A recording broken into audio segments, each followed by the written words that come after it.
Дараагийн мэдээг танилцуулъя. Европын холбооны хэрэглэгчдийн төлөө ажилладаг байгууллагууд Европын комисс болон үндэсний засгийн газрын хүрээнд ажилладаг хэрэглэгчдийн эрхийг хамгаалдаг байгууллагуудад хандаж хүсэлт гаргасан байна. За тэдний хүсэлт гаргах болсон гол шалтгаан нь Европын чиглэлд үйл ажиллагаа явуулдаг хямд өртөгтэй агаарын тээврийн компаниудтай холбоотой юм байна. За тэд нар бол хууль бусаар гар тээшний үнийг гар тээшинд хураамж ногдуулдаг энэ байдалд бол хэрэглэгчдийн эрхийг зөрчиж байна гэж тэдгээр байгууллагууд үзэж байгаа юм байна. За Испани улсын хувьд өнгөрсөн жил бас үүнтэй адилхан шалтгаанаар бол хямд өртөгтэй 5 агаарын тээвэрлэгч компаниудыг торгосон. За үүний дараагаас бол уг эрг их явдал болж байна. За хамгийн сүүлд гаргасан гомдол нь ачаа тээшний хураамж нь Европын холбооны хэрэглэгчдийн эрхийг хамгаалах тухай хуулийг зөрчсөн байж болзошгүй ийм үндслийг тавьж байгаа юм байна. За Европын өнцөг булан бүрээс хэрэглэгчдийн эрхийг хамгаалдаг 15 байгууллага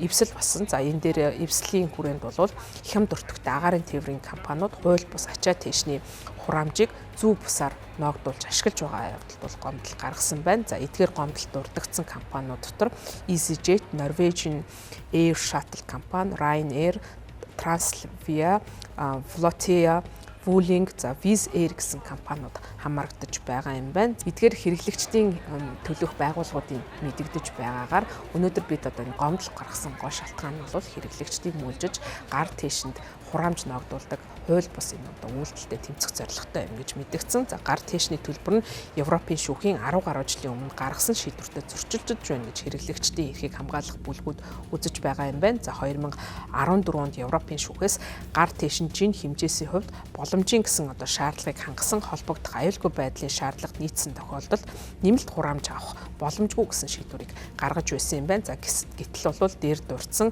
хямд өртөгтэй агаарын тээврийн тээвэрлэгч компани ачаа тээшний хувьд нэмэлт төлбөрийг авдаг юм байна. За ингэхдээ бол эдгээр ачаа тээшийг том овортой гэж үзэж бол тухайн төлбөр хураамжийг ногдуулдаг байх нь агаарын тээврийн компаниуд эдгээр хууль ёсны үүргээ үл тоомсорсон Европын компаниудын эсрэг бодлонтой зөрчилдөөнтэй энэхүү практикийг үүсгэсэн явдал гэж үзэж байгаа юм байна. За компаниуд гар тээшний бодлогоо бол шинжлэх ёстой. За эдийн засгийн үндэслэлтэй ийм бодлого байлгах ёстой гэж хэрэглэгчдийн эрх баригч хамгаалагч байгууллагууд үзэж байна. За Испани эрх баригчид гар тээшний зорчигчийн хураамжийг оролцуулан зохисгүй үйлдэл үүснийхэн төлөө эдгээр 5 компани за тэд дотроо Wizz Air болон Transavia зэрэг компаниудыг эс тооцох юм бол бусад 5 компанид нь 179 сая долларын торгуулийг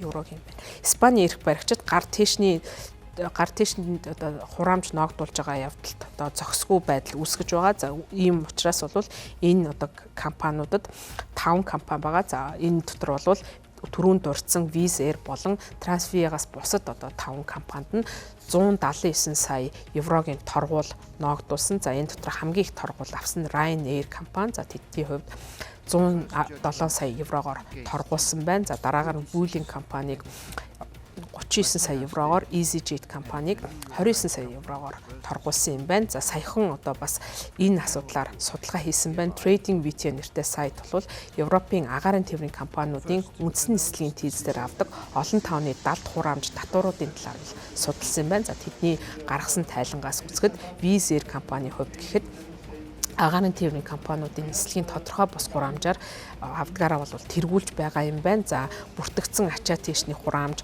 онлайн захиалгын хураамж, аврах нөхцөл үүссэн тохиолдолд авах хураамж гэх мэт нэмэлт хураамжуудыг авдаг юм байна. За гэхдээ бол эдгээр заашгүй хураамжинд нийтдээ 207 фунт стерлинг буюу еврод шилжүүлэх юм бол 245 еврогийн ийм нэмэлт төлбөрийг авдаг юм байна. Энэ асуудлаар бол 20 дугаар байранд Ryanair компани бичигдэж байгаа юм байна. За тэдний хувьд ижил үйлчилгээнд зорчигчдын тийдсэн дээр 198 фунт стерлингийн хураамж авдаг бол EasyJet 180 фунт стерлинг.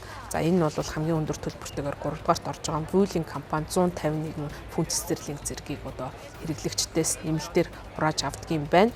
За хамгийн бага төлбөртэй нь British Airways хамгийн бага төлбөртэй British Airways байсан байна. За тэдний хувьд бол ердөө 64 фунт стерлингийг нэмж авдаг юм байна. За Европын Норвегийн компани хувьд 71 фунт стерлинг гэх мэтчлэн хураамжуудыг авдаг. За эдгээр олон одоо тээврийн компаниуд нь олон сонголттой боловч болвол ихэнхдээ зайлсхийх боломжгүй ийм үйлчилгээнүүдийн төлбөрүүдийг авдаг юм байна. За энэ нь бол хэрэглэгчдэд ихээхэн хүндрэлийг учруулдаг. За зарим нь бол одоо хоцрох үед аврах хураамж, групп захиалгын хураамж, за тэр байтугай няра хүүхдийн төлбөр гэх мэт янз бүрийн ийм далд хураамжуудыг авдгаа гэдгийг хэрэглэгчдийн төлөөх байгууллагууд судал тогтоож, за мөн эдгээр асуудлыг шийдвэрлэхийг холбогдох байгууллагуудад нь хандсан байна.